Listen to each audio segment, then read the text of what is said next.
Chapter 2. To whom did God give the law? With regard to the law, Paul divides the human race into two. All are sinners, but some have sinned without law, the rest have sinned in the law. Romans 2:12. This is the biblical divide, those under the law and those without law. 1 Corinthians 9:20-21. Those in the law have the law of God. Those without law do not. Clearly, therefore, the law could not have been given to all men. If it had, Paul's division would have been utterly meaningless, indeed nonsensical. Those in or under the law are the Jews, God having made known his entire law to Israel. Those without law are therefore non-Jews, Gentiles. We are specifically and repeatedly told that God did not reveal his law to any other nation but Israel. He did not deal in this way with any other people. The principle underlies Romans 9:30-32. We are told expressly that the Gentiles do not have the law, Romans 2:12-14, but that it was given to the Jews, being the statutes and judgments and laws which the Lord made between himself and the children of Israel on Mount Sinai by the hand of Moses.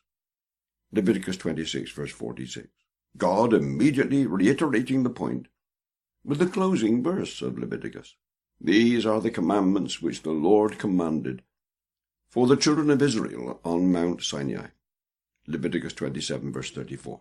Right from the start, while the people were camped in the wilderness of Sinai, even as Moses was called up to the mountain to receive the law, God prefaced it all. Thus you shall say to the house of Jacob, and tell the children of Israel. God opened the 10 Commandments thus. I am the Lord your God, who brought you out of the land of Egypt. And after the re-giving of the law, God could declare to Moses, according to the tenor of these words, I have made a covenant with you and with Israel. Nor was it the last time Israel was reminded of the fact. Solomon called Israel to take care to fulfill the statutes and judgments with which the Lord charged Moses concerning Israel. When Israel was removed from the land and taken into captivity, the king of Assyria replaced the children of Israel in Samaria with foreigners. These foreigners, it's recorded, brought their own gods and their own rituals. Rejecting the law of the Hebrews, they did not follow their statutes or their ordinances, or the law and commandments which the Lord had commanded the children of Jacob, whom he named Israel. Addressing Israel, God could speak of the statutes, the ordinances, the law, and the commandments which he wrote for you, promising Israel they would not wander any more from the land which I gave their fathers, but only if they are careful to do according to all that I have commanded them, and according to all the law that my servant Moses commanded them. As with the land, and so with the law, both have been given to Israel, and to no others. When God revealed his law to Israel, he expressly commanded them not to do as the pagans did, but to observe my judgments and keep my ordinances, to keep my statutes and my judgments. Centuries after Sinai, God had to complain that Israel had not done this. You have not walked in my statutes, nor executed my judgments, but have done according to the customs of the Gentiles, which are all around you. They had conformed to the standards of the nations around them, breaking God's law. This makes sense if, and only if, God's and Israel's laws were different to the laws, principles, statutes, norms, judgments, and standards of the pagans. Asaph reminded Israel that the Lord established a testimony in Jacob and appointed a law in Israel, which he commanded our fathers. Daniel, when praying for the children of Israel, could speak of God's laws, which he set before us by his servants the prophets.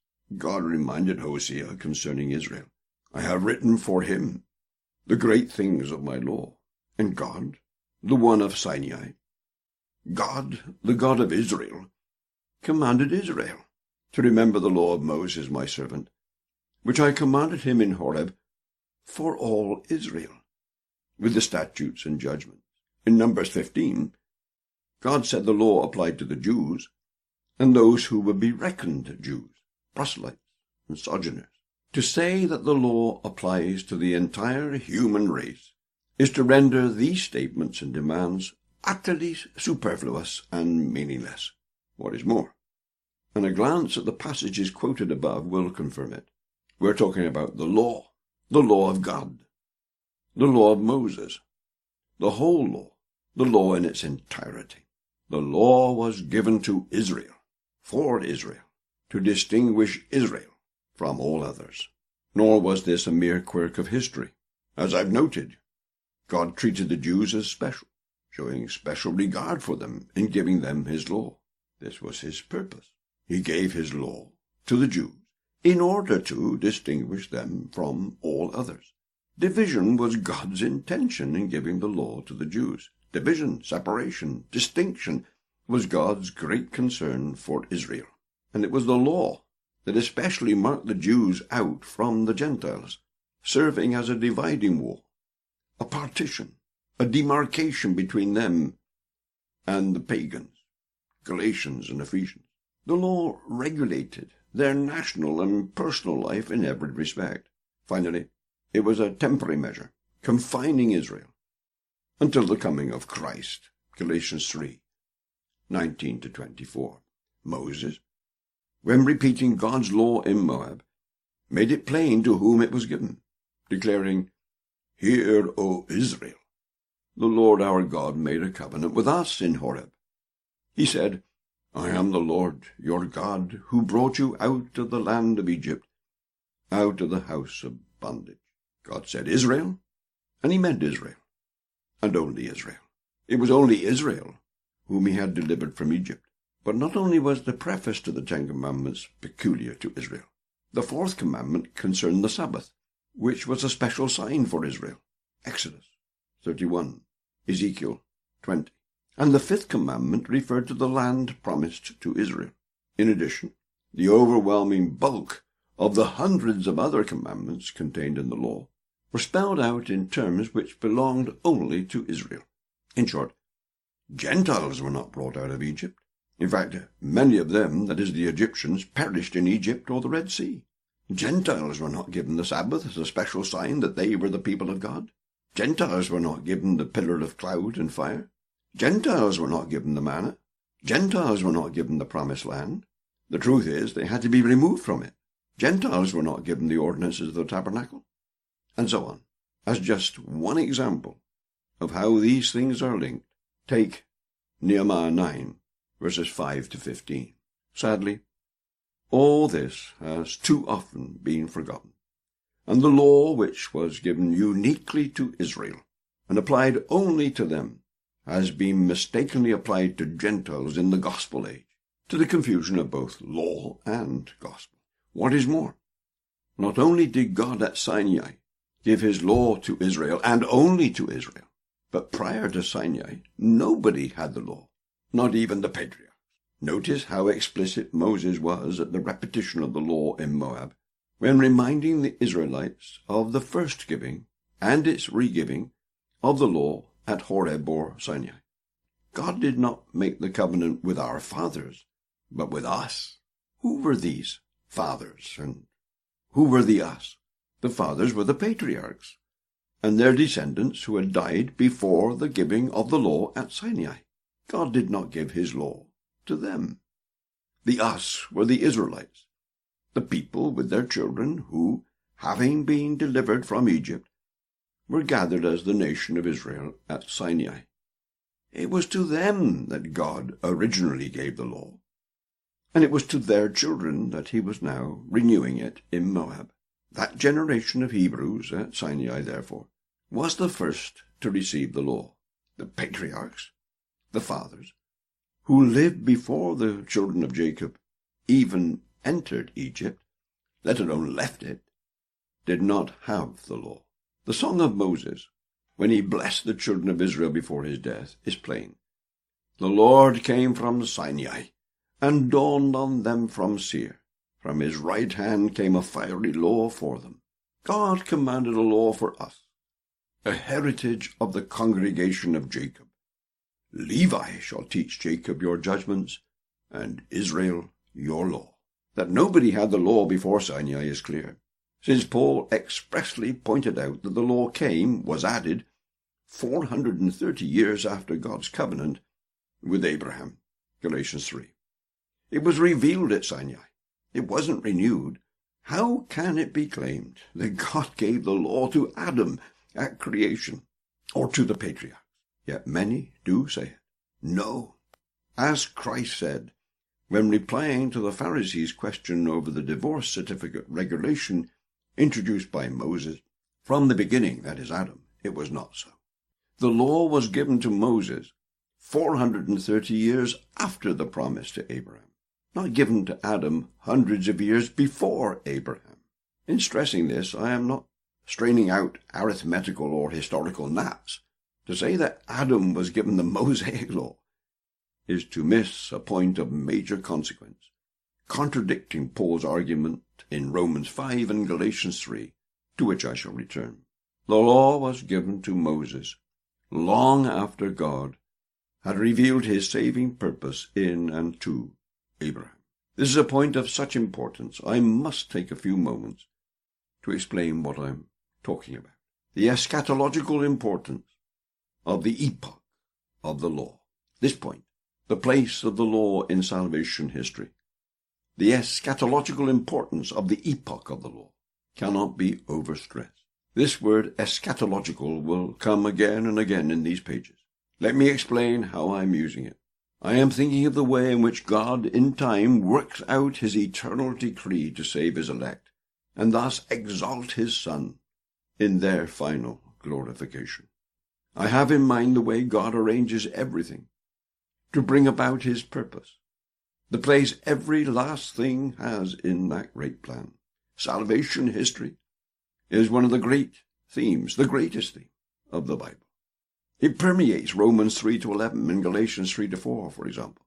So what is this salvation history that I'm talking about? The salvation aspect is God's redemption of his elect, culminating in their eternal glorification in the image of Christ. And what of the history? This needs nuancing. God decreed the redemption of his elect, the purpose, means, and ends of their redemption in eternity. But he is accomplishing it in time as a part of history. Adam, the promise to Abraham, the law at Sinai, the coming life, death, resurrection, and ascension of Christ, Pentecost, the return of Christ, and so on, are milestones in this historical process, which is divided into two great ages, two great eras, two great dispensations or epochs, before Christ and after Christ. Everything centers on Christ and his work. He, in his death, burial, and resurrection, is the watershed of the two ages, the climax of all history, including and especially salvation history. The two ages in question are very different. Adam is the head, the founder of one age, Christ of the other. Romans 5. Adam's age is characterized by flesh, sin, law, and death. Christ's age is characterized by the Spirit, righteousness, grace, and life. All humanity is by birth united to Adam, and comes under the regime of the first age through Adam's sin. All the elect are united to Christ from eternity by God's decree, in experience through faith in Christ, and come under the regime of the new age in, by, and through Christ's death, burial, and resurrection. It is at this point that the time element of the word history needs nuancing. The truth is, the two ages are running alongside each other, and have done so since the beginning of salvation history. It is not that Adam's age lasted until Christ's resurrection. Adam's age is still with us. That is why I am using the present tense. Adam's age is characterized by flesh, sin, and law.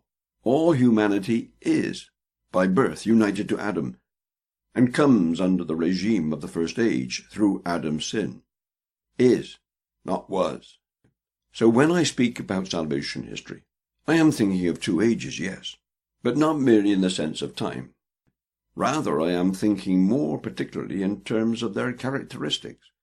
I am thinking of two realms, two regimes. The old Adamic age or realm is the age or realm of the flesh, sin, law, and death. The new Christian age or realm is the age or realm of the Spirit, righteousness, grace, and life. The work of Christ took place in time, in history, and was the historical breakpoint or watershed for these two ages or realms, certainly. But for any particular individual, the transformation comes at the point of saving faith. Conversion brings a change of regime, a change of age, a change of covenant. If anyone is in Christ, he is a new creation. Old things have passed away. Behold, all things have become new.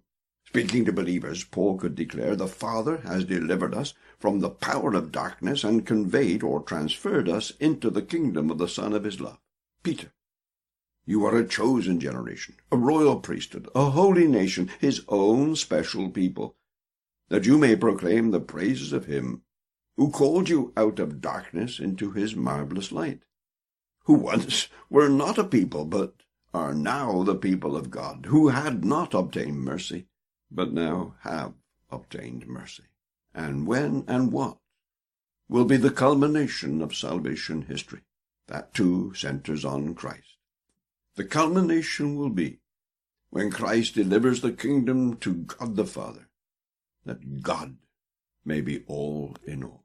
So, when I talk of the eschatological significance of the epoch of the law in salvation history, I mean the status of the law in this scheme of salvation, how it fits into God's accomplishment of salvation, that is, its place both in time and characteristics. The law was given at a particular time, and lasted for a limited time, and for a specified purpose. What was its role? What is its role today? In other words, I am speaking about the law in two senses, historical and experiential. Historical for humanity, experiential for the individual. Having explained what I mean by the place of the law in salvation history, let me take up my main theme once again. The law, the whole law, was given to the Jews, for the Jews at Sinai. How fitting, therefore, for Paul to call it our Father's law, the law of the Jews.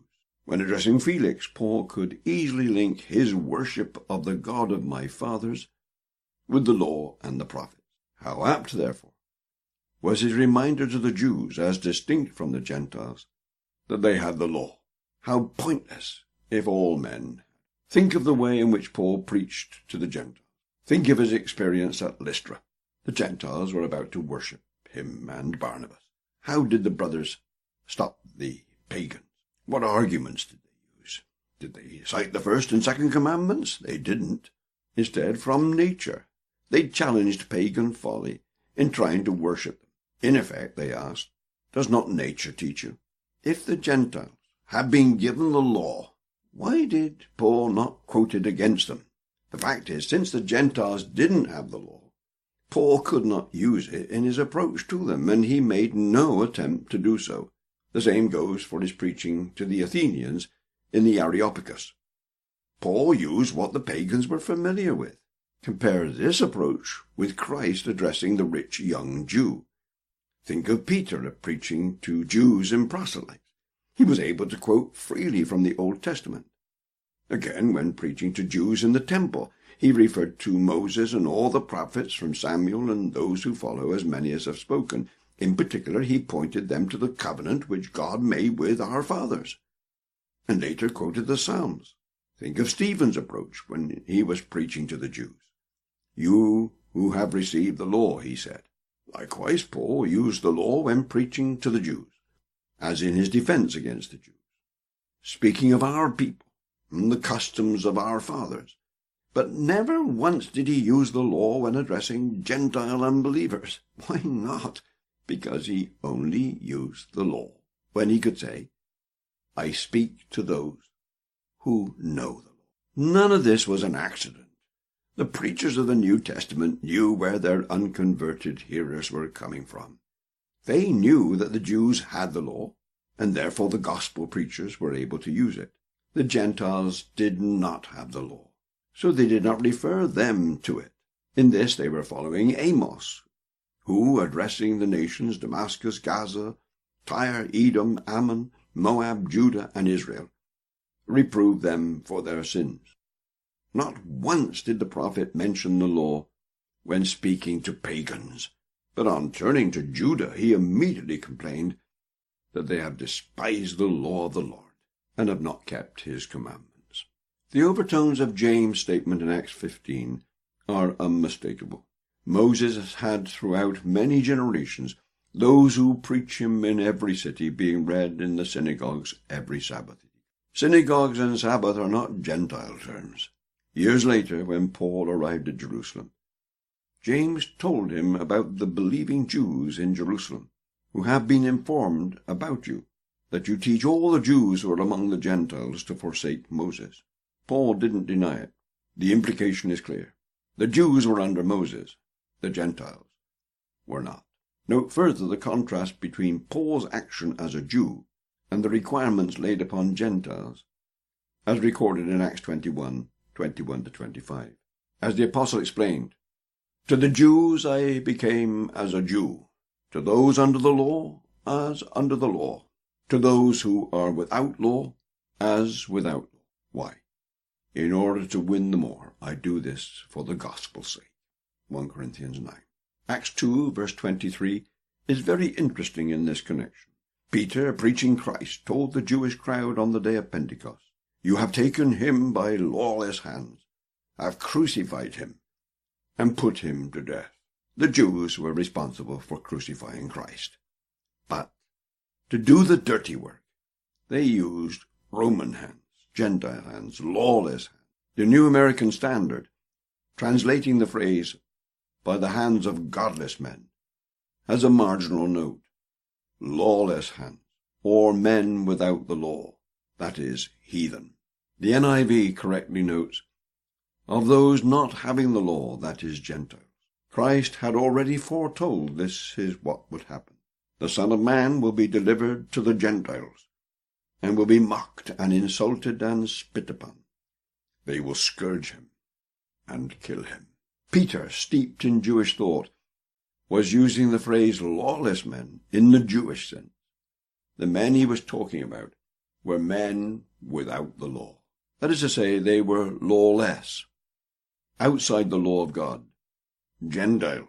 The Jews boasted of their having of the law. They were the only people to have it. All the rest were lawless. So, as Peter said, Christ was crucified by the Jews who had the law, making use of the Gentiles who did not have the law, the without the law people, to do the work. See also Matthew 20:18-19, and Galatians 2:15, where Jews by nature are contrasted with sinners of the Gentiles, or Gentile sinners. Sinners and Gentiles in such a context means those who are lawless, outside the law, beyond the pale. When the Jews wanted Christ put to death, they could tell Pilate, "We have a law, and according to our law, he ought to die." But the Roman governor had already told them, "You take him, and judge him according to your law." When the Jews of Corinth brought Paul to court before Gallio, accusing him of persuading men to worship God contrary to the law, Gallio refused to entertain the case, on the grounds that it was none of his business.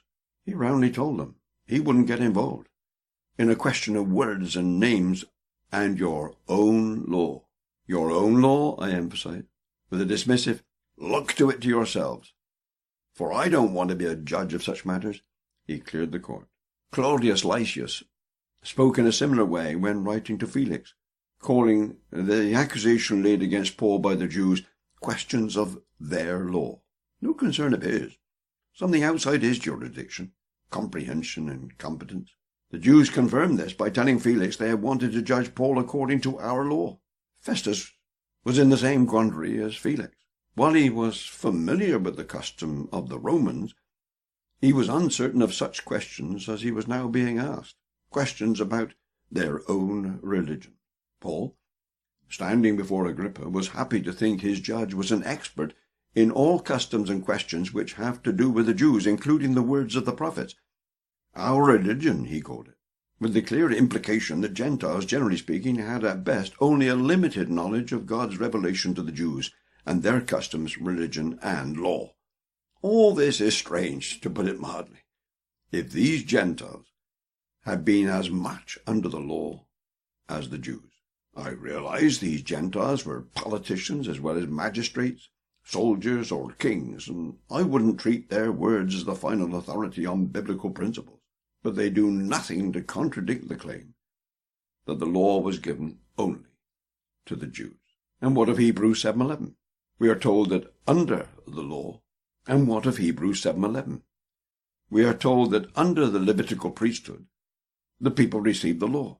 Well, it's not easy to determine precisely what the writer meant.